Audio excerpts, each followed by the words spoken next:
So 16 Prime Warframes are being released into the wild today, right? 16 Prime frames being unvaulted during the 10 weeks of the Prime Resurgence. A lot of really good choices, starting with Mag and Nova for week 1 and ending with Ember and Frost on week 8, with the final 2 weeks of course being the second chance for you to get anything that you might have missed along the way, like weapons and any of the frames as well. But what ones are you going to prioritise farming first? What ones are you going to hold on to? Your IF4?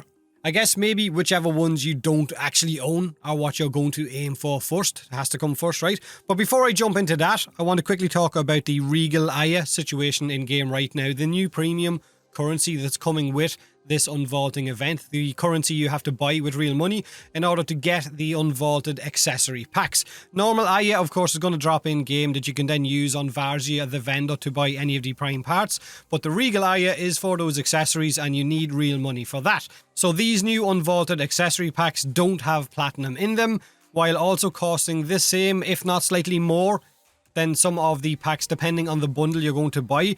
Regal Aya can only be used to buy the unvaulted stuff. It's no good for anything else in game, which makes it pretty much useless beyond this event, which honestly feels incredibly bad. In the eyes of a lot of community, it's predatory towards new players as well. However, DE have responded to the community wanting platinum added to these bundles for this event, or new bundles added later on with platinum in them instead. I will leave a link to the response from Digital Extremes in this video's description, but this is what they had to say on screen right now. The long and short of it is that with the event dropping so soon, they are unable to add platinum packs due to the compliance limitations across all platforms, which I would assume means them having to reach out to Sony, Microsoft, Nintendo, all of those, in order to change the storefront.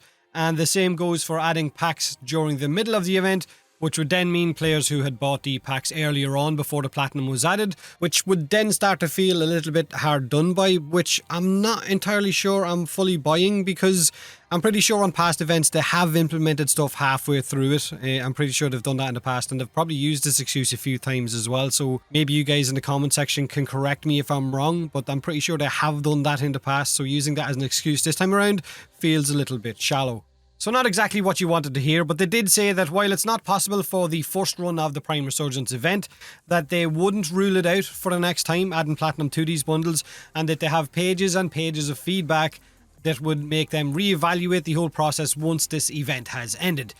So what I would personally recommend is honestly just sit back and wait. You are not missing out on anything. It's just a visual upgrade in terms of the accessory packs. You're just going to get some Cyandanas, some armor things. It's not actually going to change how you play the game. And if they are considering adding platinum down the road to the Prime Resurgent bundles next time it shows up, maybe next year, then that platinum would go a long way towards getting you arcanes or mods or something that you don't have, which will actually change how you play the game, or how you, I guess, enjoy the game more so than the visual upgrade. So sit back, wait, and see if they add the platinum, because right now the value for these accessory packs compared to previous unvaulted accessory packs is really bloody bad. Honestly, it is.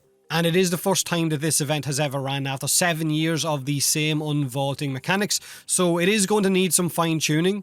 However, outside of the Prime accessories, all of the Prime frames and weapons can be gotten for free in-game simply by jumping in and actually farming that normal Aya and then going to Varzia and buying the relics that you need for any of the parts of these Prime frames and Prime weapons on that any given week. So which frames are you going to prioritise, like I said at the start of the video? For me, I know a lot of players on certain platforms don't own Mag Prime, who is an incredibly good Warframe, despite the meme, the meme, built around her of her being bad. Ignore that meme, right? Ignore it. Farm her, build her, and see for yourself. Nova Prime is my most used Warframe in game, so I would definitely be doing her a disservice by not prioritising her if I was going to go for a Warframe. She is incredibly good, she is powerful, she's explosive. For me, she is best girl, hands down. I absolutely love her playstyle. Saren Prime, easily one of the best looking primes in game, but also one of, if not the most deadly frame at the same time. You honestly can't go wrong with a Saren in your group. Volt Prime is another great choice. Huge area of crowd control or room clear depending on enemy level. Oberon Prime is the primed goat. Fuzzy carpet, heals, radiation spreading, incredibly hard to kill as well. Next choice would be Necros Prime, the go-to farming Warframe in game. If you're looking for any kind of resource, any abundance of them, then Necros, Desecrate Necros in particular, is the Warframe of choice. Mesa Prime is, well, look, it's just Mesa. She's literally a room-clearing auto-aim turret. You can literally just stand there with Mesa, eat a sandwich, turn on Netflix, and still complete the mission.